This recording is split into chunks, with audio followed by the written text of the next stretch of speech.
Welcome everyone, Marcelo is my name. I am the niche fragrance collector and I'm doing something a little bit different today. Normally I like to go one-on-one, break down each individual fragrance, but I'm starting something different, testing, see how it goes. You tell me whether this works or this does not work.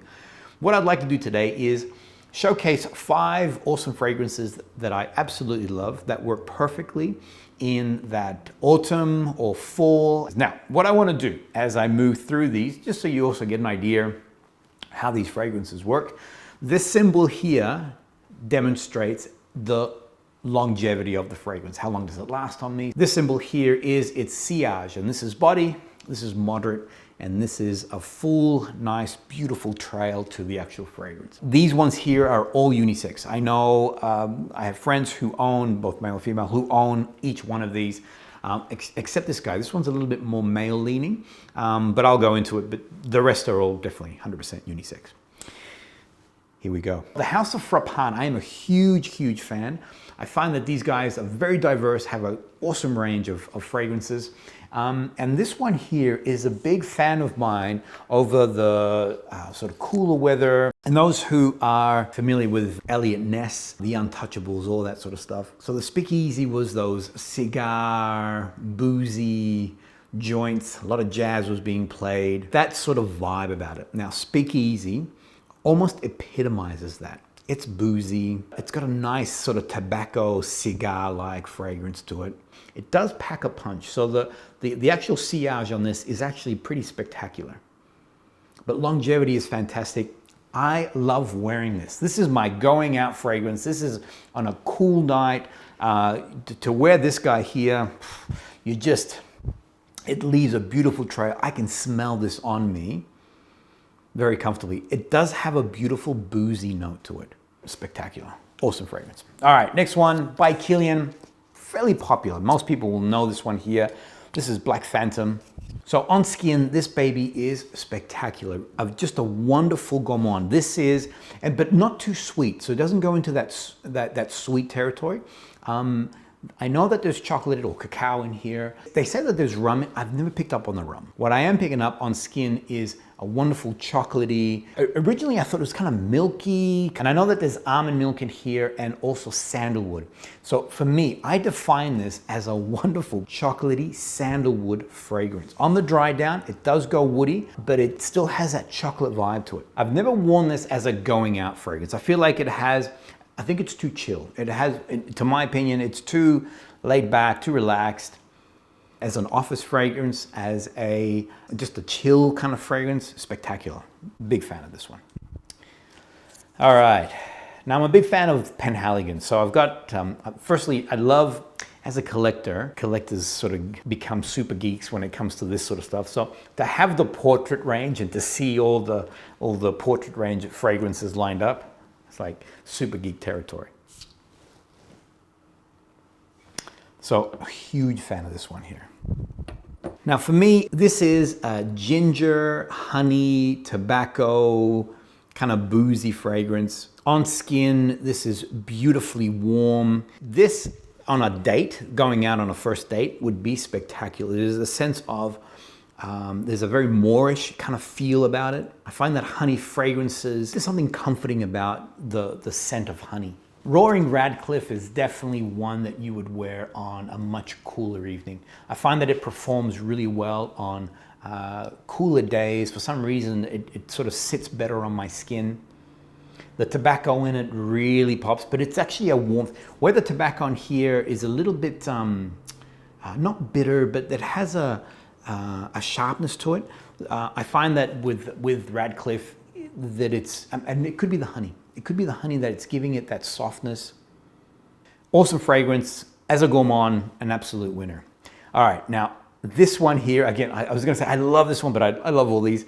I love Golden DALLAH. For starters, I am a big fan of anything XERJOFF. I find that his fragrances really evolve. What you get at the start, it is one part of the fragrance and then it begins to evolve. This is part of his coffee break collection where he really wanted to explore the scent of coffee in a fragrance. When I first heard about this, I thought it was a little bit on the unusual side. I did trust that XERJOFF or that Sergio knew what he was doing. But at the same time, I'm like, you know, we're all gonna smell like Starbucks. But when I first tried this on skin, it was unusual. So on first spray, I was like, okay, yeah, I'm not really getting what the vibe on this thing is. On the dry down, now for me, this one here, you need to wait it out a little bit. On the dry down, this baby is spectacular. As an evening fragrance, as a fall, autumn kind of fragrance, just next level. On a cool day, there's a, and you know what? It's not overly coffee. So you think because it is an exploration of you know, coffee and the scent or the aroma of the coffee bean, the biggest note that really pops in here for me is the hazelnut. There's also tonka bean in here, so there's a creaminess that comes down in the base. The coffee is in the heart, and so you'll find that you're getting a slight coffee aroma, but the hazelnut with the tonka bean gives it a wonderful warmth. The longevity on this fragrance is it's almost eternal. I mean, it goes on and on and on. When it comes to projection, this one here is moderate, doesn't have a huge trail, but you know what? This one here is an awesome, this would be an awesome office fragrance. This is definitely a first date fragrance. Actually, if anything, this one here has a sense of mystery to it.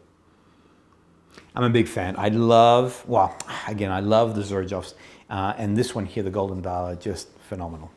Now, last one, this is a new house. 2019, this one came out. It's a Swedish house. I was drawn to it by the design of the bottle. This one here is XV1 or 16. I'm not really sure how they're saying it. But this one here, as an autumn, fall kind of fragrance, oh my gosh. I would categorize as a fruity wood. When I first sprayed it, I'm like, oh yeah, I'm getting some woods, but then I'm like, there's some fruit in there. What's the fruit? And I was trying to sort of pinpoint the fruit. Anyway, I couldn't work it out. I had to look at the notes. There's no fruits. There's no fruits in this fragrance. But again, it's a fruity wood to my nose. And when I've been wearing it, I'm like, I get this fruity vibe out of it, but not. So just be careful here, sorry, and if I'm giving you a misguidance. So it's not a fruity fragrance. I know that it has guaiac wood in the base. It also has patchouli. It definitely leans to the woods. But again, it's a comforting, I don't know, how do I define this baby? It's a fruity woods. I don't know how else to bring it in. When it comes to longevity, spectacular also. It lasts, well on me, it lasts 7 to 8 hours comfortably. And the projection on this is fantastic. I'm getting nice. This one here is everything. I've worn it going out. I've worn it in the office as a day fragrance. It performs really well in cool weather. For that fall and autumn kind of season, it's spectacular. So there you have it. 5 really awesome fragrances to experience over fall or autumn. Actually, as I'm smelling these cards, I'm glad I didn't put them on my skin, because otherwise I'd just be snorting my arm. Yeah, look, really awesome fragrances. I'd recommend you go out, try these out. You'll find that on the cooler weathers, these babies, they will work wonders. Again, unisex, girls, guys, don't be afraid to try these. This one here is a little bit more masculine, although I'm smelling it now. There's almost a bouquet, a floral bouquet in there. Anyway, thanks everyone. Hope you enjoyed that. Aussies, we are doing a spring 5 best that I would recommend in a couple of days' time. Thanks everyone. We'll see you on the next episode.